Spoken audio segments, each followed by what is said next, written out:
Hello, and welcome to Action Surge, the show where we take an in-depth look at your turn in 5th edition Dungeons & Dragons. Today we are taking a look at the dash action. The dash action is used when you need to get where you're going. Maybe you've already moved on your turn and you're nowhere near where you need to be. Maybe an ally is in trouble, maybe you have enemies behind you that are chasing you down. The dash action is what we use to symbolize running in combat. Let's go ahead and take a look at the mechanics of the dash action. When you take the dash action, you gain extra movement for the current turn. The increase equals your speed after applying any modifiers. With a speed of 30 feet, for example, you can move up to 60 feet on your turn if you dash. Any increase or decrease to your speed changes this additional movement by the same amount. If your speed is 30 feet and it is reduced to 15 feet, for instance, you can move up to 30 feet this turn if you dash. It is important to note that you are allowed to split up your movement on your turn. If you have a movement speed of 30 feet, you can move 20 feet up to a desk to grab something quickly and continue your final 10 feet. You do not have to take the dash action to continue moving. The dash action simply increases the total distance you can move throughout your turn. Okay, now that we've played kinesiologist and looked at the mechanics of dashing, let's talk about when we want to do this. Knowing when to dash is knowing about your objective in combat. Dashing in 5th edition D&D is a tactical action. It is about knowing what your turn right now looks like versus what next turn looks like. When you dash, you need to be making sure that you are putting yourself in a better position. I suggest you take the dash action when you can find a tactical position you need to be in now.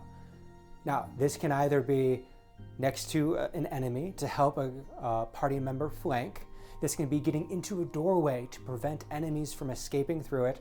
This can be getting to cover in case you have to, dodge the breath weapon of a large, angry dragon. All of these things are examples of knowing where you need to be when for a specific purpose. Now, depending what your goal is, if you simply need to defend a bastion, if you need to get to an enemy, you need to get somewhere eventually. Choosing to take the dash action comes down to knowing how far away you are from that target. If you are more than 2 moves away from your target, I suggest you take the dash action. If you simply move your turn now and then use your action for something else, you still cannot get to your target given your move next turn. Eventually, you're going to have to dash. That said, if you are between 1 and 2 moves away from your target, for instance, you have a movement speed of 30 feet, and your objective, let's say a treasure chest, is 45 feet from you, you know that you can get 30 feet there, and then you can either dash and get next to the treasure chest this round, or you can just move your 30 feet and then next round close in on the target. If you know that it's going to take you less than 2 moves to get to where you want to go, and where you want to go isn't moving away from you, it might be worth your turn not taking the dash action. If you're trying to get to a big bad boss monster and it is less than 2 moves away from you, definitely move closer to it with your move on your turn, but from there, it might be more worth it to take an attack with a ranged weapon, or take the dodge action if you know that the monster is going to be coming towards you. The only time that you should take a dash to get in front of a monster that you otherwise would be able to do on 2 moves is if you are trying to intercept that monster from getting to another party member.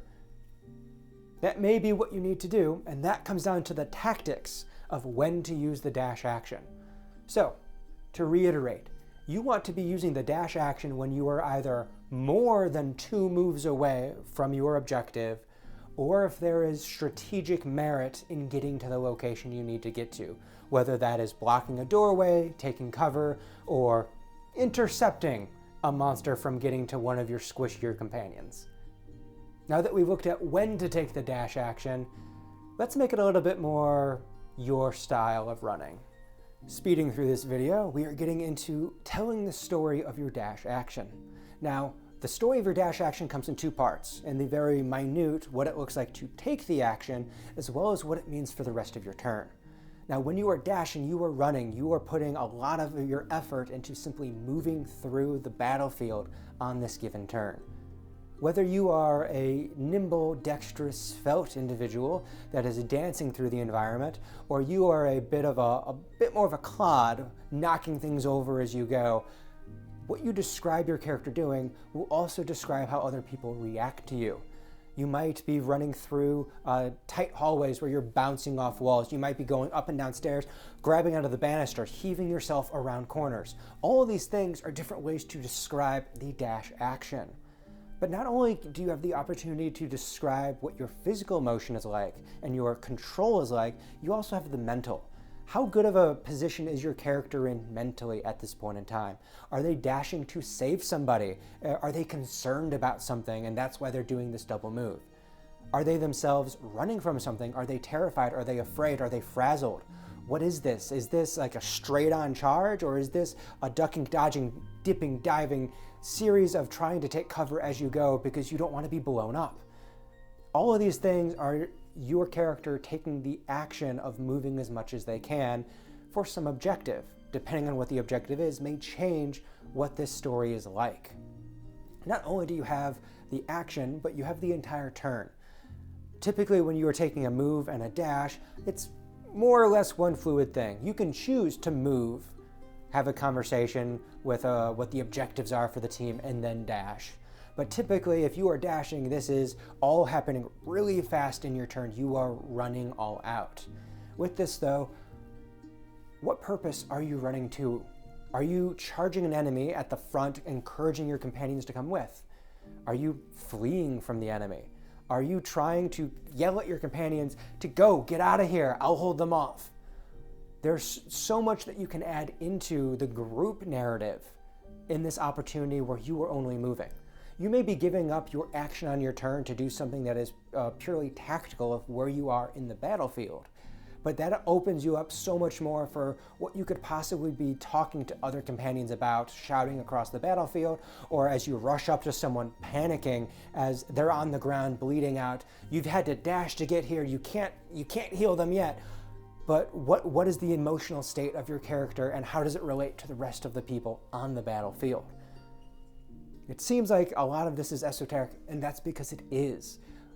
What you are doing is you are opening yourself up to so much story possibility, and you just have to find where your character's state of mind is for that turn. Once you find your character's state of mind for that turn, you then better understand why they're doing the thing they're doing.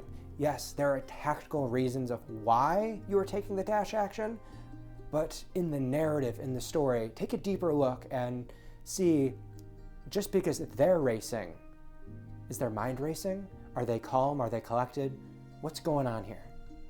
Well, what's going on here is we are moving to the end of the video. And with that, the race to the end of this episode is done. We have discussed the dash action and its mechanics, when to use it, and how to make it feel a little bit more like your character in the moment. With that, we're going to be moving on from running away from our problems as fast as we can to next week disengaging from them tactfully with little recourse.